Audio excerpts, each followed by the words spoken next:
தாய் தமிழ் உறவுகளுக்கு வணக்கம். தேர்தலில் போட்டியிட முடியாது, சற்று முன் அரசு அறிவித்தது. தொண்டர்கள் அதிர்ச்சி என்ற தலைப்பில் இந்த காணொளியை காண்கிறோம். தேர்தலில் போட்டியிட முடியாது, சற்று முன் அரசாங்கம் அறிவித்தது.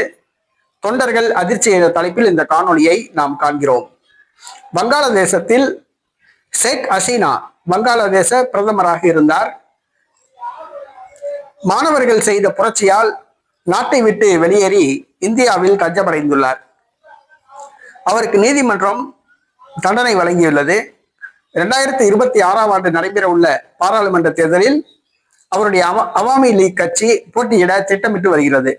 இந்தியாவிலிருந்தே காய் நகர்த்தி வருகிறார் ஆட்சியை பிடிப்பதற்கு. இந்த சூழ்நிலையில் வங்காளதேசத்தின் இடைக்கால அரசாங்கம் ஷேக் ஹசீனாவின் அவாமி லீக் கட்சி தேர்தலில் போட்டியிட முடியாது என்று தடை விதித்துள்ளது.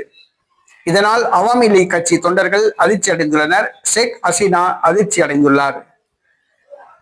தேர்தலில் போட்டியிட முடியாது என்று அறிவித்தது ஷேக் ஹசீனாவுக்கு ஒரு பின்னடைவை கொடுத்துள்ளது. அவர் மீண்டு எவ்வாறு வரப்போகிறார் என்பது தெரியவில்லை. அவாமி லீக் கட்சி தொண்டர்கள் வேறு ஏதாவது புதிய கட்சி தொடங்கி அந்த கட்சியின் பெயரில் போட்டியிடுகிறார்களா என்பது தெரியவில்லை. சற்று முன் அவர் கட்சி தேர்தலில் போட்டியிட முடியாது என்று அறிவித்துள்ளது. அரசாங்கம் அறிவித்துள்ளது. அவாமி லீக் கட்சி தொண்டர்கள் மத்தியிலே ஒரு மிகப்பெரிய அதிர்ச்சியை கொடுத்துள்ளது.